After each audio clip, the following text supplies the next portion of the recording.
espremer muito, se não me paga, eu me ferrei. Sim. Então eu tenho que falar, tá bom. Só que chega uma hora que nem os juros mais o devedor consegue pagar. E esse é o caso, por exemplo, Até aproveitando vocês dois, eu tava hoje mais cedo aqui falando com o Júlio, eu falei o seguinte, ó. Esse país tá uma merda, tá? A gente precisa crescer a indústria, por exemplo, precisa desenvolver e tal. Só que aí tal, eu não tenho dinheiro, porque o brasileiro, ele não poupa, o brasileiro não faz poupança. E eu não sei se é por causa disso, mas eu falo, a gente tem, se pegar os 3 piores, e obviamente maiores, spreads bancários do mundo, é Madagascar, Madagascar, Brasil e Zâmbia, outro país assim da África. Sim. São os 3 piores, eu esqueci qual que é o terceiro país agora. Os 3 piores spreads bancários do mundo. Então o brasileiro não vê motivo. Na hora que ele vai pegar dinheiro, ele paga uma fortuna, na hora que ele bota dinheiro no banco, ele não recebe nada. Então o brasileiro não faz poupança. Eu não tenho dinheiro para investir, o dinheiro é caro. Mas mesmo que eu consiga, tá? Eu falo, eu quero aumentar uma indústria. O que eu quero? Eu quero exportar, eu quero que a gente tenha superávit. Então, se eu conseguir dinheiro para investir, a gente não produz merda nenhuma. Eu vou ter que comprar, por exemplo, maquinário de fora. Eu vou ficar deficitário, porque eu tenho que trazer equipamento de fora. Como que eu resolvo esse problema do Brasil? Como é que eu faço a indústria crescer se eu não tenho poupança, eu não produzo nada aqui e exportar é uma dificuldade absurda? Como que eu resolvo esse problema? Primeiro, os governantes têm que ser a favor do empreendedor, do empresário, não contra, Já né? ferrou. Hoje nós temos governantes inimigos, né? Do produtor, do industrial e tal. O povo falando que lucro é roubo e que você tem que matar empresário. Exato. Você tem uma galera que tá na cadeia aí. Exato. Mas eu acho que talvez não seja a maioria. Mas, claro que com certeza não. Mas idiota. Eu acho que é uma mudança completa mesmo. Uma mudança cultural, uma mudança de 2, 3 gerações e que as pessoas aprendam o valor de empreender, aprendam meritocracia. Nada que uma crise não resolva. Então, eu acho que tem que ter uma coisa drástica. Eu quero falar, a gente tem que ter uma nova Constituição, a gente tem que ter uma crise aqui mesmo, tem que ter um impacto de realidade. Porque o status quo não vai mudar por vontade deles. Esses governantes não vão mudar por vontade deles. Eles vão ter que ser forçados a mudar. Então, mas isso é bom para você, assim, do mercado financeiro? Porque é o seguinte, eu falo, se a taxa Selic tá 15, se eu botar meu dinheiro no banco eu já tenho 15, pelo menos 15, e eu que sou um idiota nisso consigo mais, bem fácil, não deve ser tão difícil. Por que eu vou botar meu dinheiro na indústria? Mas isso é a realidade do Brasil hoje. Por isso que ele está desinvestindo. E olha, hoje nós já somos... mas me dá uma solução para isso. Eu quero sair disso. E rápido, Como que eu saio disso? Primeiro, a solução para isso não vai vir voluntariamente pelos governantes. A gente teria que ter a solução que teria que só vem da iniciativa privada. Só que a iniciativa privada hoje está sufocada. Sim. Sufocada por imposto, sufocada por juros altos, sufocada por todo lado. E você bem falou. A única setor brasileiro hoje que é superavitário é o agro. Sim. O superávit do agro não é suficiente para financiar nossas contas. A gente precisa de investimento externo. Nós temos balança comercial positiva. Mas nós não temos investimento nenhum. Todo investimento está vindo de fora.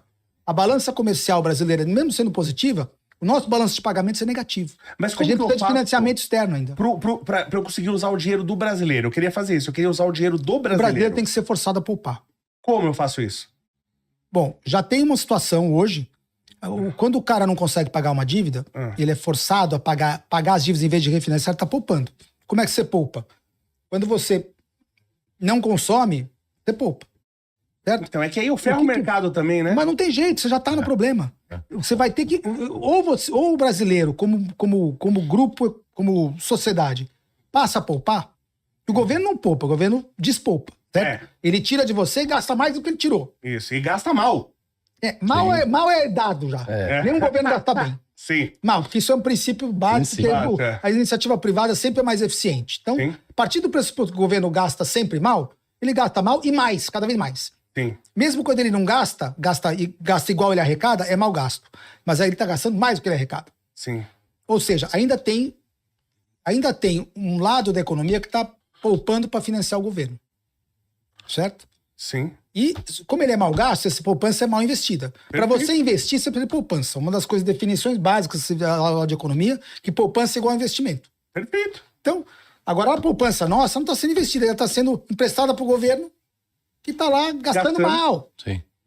Por quê? Porque o juro tá 15. O governo precisa tanto de dinheiro para gastar, quer tanto gastar, que tá pagando 15% de juro. Se a gente não tivesse com esse déficit, o juro era 5, 4, 3. Paraíso do rentismo. Entendeu? Mas e se eu acredito que se a gente criar um sistema... Porque é o seguinte, o brasileiro... Então, mas eu vou te responder assim. Ou a sociedade decide poupar para poder investir, ou ela vai ter que ser forçada a poupar. Acontece que hoje, como todo mundo tá devendo, se você poupa, imediatamente a economia... Cai o consumo. Cai o consumo, na hora a economia entra numa crise. Entra numa recessão / depressão. Que é o que precisa acontecer. Então, não vai ser ruim. Mas se eu mudar o sistema de incentivo... Porque não incentivo... acontecer isso significa aumentar a dívida. Sim. Mas, que significa que você está empurrando com a barriga esse problema. Ela vai acontecer de um jeito ou de outro. O cara que faz dívida hoje, você não consegue cobrar ele. Pra mim, esse é o grande problema do Brasil. Então, é insolvência. Tecnicamente, é insolvência. A pessoa não paga a dívida, ela só sobrevive porque ela refinancia. Então, e se eu criasse um sistema, igual nos Estados Unidos, você não pagou a dívida, eu vou lá e, sei lá, tomo tua TV, faço alguma coisa. Eu mudo esse sistema de incentivo, dou a dívida não vence. Entendeu? Já não melhora um pouco? Porque o grande problema... A dívida não vence? Não, a dívida tem que vencer e ela ser cobrada. Não, sim, não vence o seguinte, ela não é cancelada, ela não caduca. Perfeito. Tá? Aqui a dívida caduca. Isso pra mim é um problema. Você não consegue cobrar o cara. Porque se a dívida não caduca e eu tenho um mecanismo pra cobrar, automaticamente o spread bancário diminui. Ou não? Sim, mas você deveria cobrar. Agora imagina o seguinte, se as dívidas estão garantidas por bens... Isso. Se todo mundo for cobrar e você vai vender os bens caem de preço. Você cai na crise de 2008. Você tá alavancado. Esse é o problema. A dívida é o problema, não é a forma de cobrar. A dívida em si já é o problema. São 2 ou 3 gerações, como eu falei. Nos Estados Unidos tem mecanismo de cobrar. Sim. Agora imagina, todo mundo lá tá devendo casa. O mercado imobiliário tá mais bolha do que em 2008. Já tem por vários indicadores. Mostramos ontem. Se todo mundo for cobrar, vai ter outro crash. Mas se pelo menos não caducar pro cara não fazer nova dívida, já não ajuda? Mas para não fazer nova dívida tem que pagar. Sim. Se ele não paga, tá refinanciando. Se ele não pagar, ele não consegue fazer outra dívida. Ele vai ter que pagar de qualquer jeito. Ou ele refinancia. Ele não paga e fala, mas eu consigo continuar pagando juros. Entendi. Ele refinancia. A dívida, o preço dela, o valor da dívida em si, é sustentado pelo pagamento de juros. Entendi. Se eu consigo, pelo menos, pagar o juro da dívida, eu consigo chegar no vencimento e falar, rola essa dívida mais 5 anos? Tá aqui, eu continuo te pagando juros. Sim. Enquanto o credor confia que ele consegue receber pelo menos os juros da dívida, ele rola. Entendi. Porque se eu chegar pra você pra te cobrar e você fala, eu não posso pagar, mas eu consigo te pagar os juros aqui e botar um pouquinho de garantia e pagar mais juros. Eu rolo a dívida, porque assim, outra alternativa, se eu te espremer muito, você não me paga e eu me ferrei. Sim. Então eu tenho que falar, tá bom. Só que chega uma hora que nem os juros mais o devedor consegue pagar. E esse é o caso, por exemplo, dos Estados Unidos. Eles não conseguem pagar os juros da dívida deles. Eles têm que financiar os juros. Sabe como chama isso? É jubileu. Jubileu é quando você tem que dar um perdão geral aí nas dívidas para começar de novo. E dá um período de muito prejuízo, né? Muita gente perde. 2 temas. O primeiro tema é esse. A mudança no Brasil, são 8, 10 frentes diferentes, desde educacional até governamental, até a mudança da lei política para que tenha mais representatividade, uma série de coisas. Retorno à democracia, que a gente está se desviando a normalidade institucional e tal. Mas, além disso... Pelo menos Estado de Direito, né? Eu nem tô mais a favor da democracia no mundo. Mas um Estado de Direito a gente precisa. Mas, Léo, vamos fazer uma conta que vai te assustar. O mundo deve hoje, entre governos, famílias e empresas, tipo 350% do PIB do mundo. 350, 400% do PIB. O PIB do mundo vamos arredondar para 80 trilhões. Certo. Então, nós estamos falando 3 vezes e meio isso, dá 24 com... Não, 300 e tantos trilhões de dívida já. Então são... Gente, mas não faz nem sentido isso. 400 trilhões, é quase 1 para 5. Certo. Então, 400 trilhões de dívida. Sim. Rodando a 5% de juros, nós precisamos de 40 trilhões. Vamos chutar para 20 trilhões. 5% de 400 é 20. 20. Então, vamos chutar 15 trilhões. Nós precisamos de 15 trilhões por ano só para pagar o serviço da dívida. A gente só faz 80. A gente precisa de 15 para pagar juros. Ou seja, o 80 então, precisaria crescer para 95 para você poder subtrair dos 95 15 e manter consumo de 80. De 80.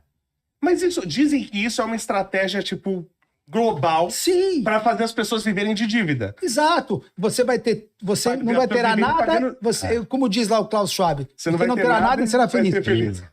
Você acha Porque eles vão expropriar todo mundo assim na mão leve? Não, mas a maneira de fazer todo mundo não ter nada é encher o cara de dívida. Mas quando defaultar, não tem nada. O Estado americano fez isso agora. E o carro é do Banco Rothschild, entendeu? O carro? Através do JP Morgan, de outros bancos, mas... Quem faz isso é o banco. Para o banco é ótimo que a população o carro é do banco, seja da mão para a boca. Porque é quando o cara tá pagando a maior quantidade de juros possível. E não só ele. Sim. O governo tá, né? Um governo gastador é a melhor coisa para o banco. Os Estados Unidos é o único ponto fraco, por exemplo, dos Estados Unidos. Os Estados Unidos tem a maior potência militar do mundo, a maior potência econômica do mundo, mas ele não consegue pagar os juros da própria dívida. Sim. E todo mundo fala, os Estados Unidos emite o próprio dinheiro? Não. Ele emite a dívida dele, que precisa de um financiador. Ele não tem poder para criar a moeda sozinho. Ele precisa de um credor. Sim. A criação de moeda no sistema fiduciário, ela depende de dois lados, o credor e o tomador. O governo americano quer fazer cheque, ele pode fazer cheque, mas se ele não vender o bond, lá o Treasury Bond, para cobrir essa conta, ele não paga o cheque não cobre, entendeu? Mas vocês viram o que aconteceu agora nos Estados Unidos? O Treasury é a compensação do cheque. Eu faço um cheque para... Eu posso fazer o déficit, faço um cheque. Mas aí, na semana seguinte ou no mês seguinte, tem que cobrir meu caixa com leilão. Então eu não consigo alguém que compre o meu título, eu não posso ficar fazendo cheque. Claro. Então o poder de emitir dinheiro não é único exclusivamente do Tesouro Americano. Ele é, no sistema fiduciário, ele é do negócio entre credor e tomador. Entendi. Então, no momento que você não puder mais ter negócio entre credor e tomador no sistema fiduciário, acabou a emissão de dinheiro. E aí você tem o crash na dívida. Então, mesmo que a gente tivesse todo o dinheiro do mundo lastreado em metal, vamos supor, em ativos reais, a gente então não tem como escapar desse sistema fiduciário, porque sempre vão emitir dívida. Não. A questão do sistema fiduciário é que nada garante a moeda. No sistema metal lastreando moeda, você tinha crédito. Não tem problema. Só que, como o dinheiro ele tinha lastro em ouro, quando você emprestava para alguém, eu sou um banco, eu tenho ouro no meu caixa, e eu tenho lá tanto dinheiro, né? Eu tenho lá X tonelada de ouro, eu posso ter tanto de notas emitidas. O ouro era o meu capital. Aí eu emito as notas e empresto para você. Aí você investe, você como empresário, vai lá, pega esse crédito, compra alguma coisa, não sei o quê, paga com ele vai e deposita no banco. Eu posso pegar, eu tenho reserva fracionária, mesmo com lastro em ouro, mas eu não tenho como eu obedeço aquele lastro, eu tenho que ter um caixa no meu, eu não posso alavancar demais, porque me falta dinheiro. Veja, eu não tenho quem imprime, eu não posso criar dinheiro do nada. Toda vez que eu coloco uma nota para alguém, ou eu capto de volta, pego esse dinheiro de volta por um investidor com prazo, aí eu posso emprestar de novo, entendeu? Agora, se eu começo a fazer isso demais, eu preciso sempre cobrir meu caixa. Então eu vou ter que subir os juros para cobrir meu caixa, para alguém vir investir comigo, para poder me depositar no meu depósito. Como os juros flutuava pela oferta e demanda, o próprio flutuação dos juros impedia essa alavancagem, que não tinha monopólio de impressão de dinheiro. Enquanto você não tinha Federal Reserve, o próprio mercado se regulava. Como? Se eu emprestei demais, eu fico com dinheiro faltando no meu caixa, eu tenho que pagar um juro alto. Se eu tenho que pagar um juro alto, eu já estou forçando a desalavancagem. Claro. Né? Então você não alavanca muito, porque você força a desalavancagem, o juro sobe, o próximo empréstimo que alguém vier pedir, eu não consigo dar, porque o juro subiu demais. Sim. Então, eu vou lá e capto, e fica caro demais para me emprestar, então eu vou desalavancando, aí com essa desalavancagem o juros cai de novo, sozinho. Sim. Só que isso, no século XIX, o que aconteceu?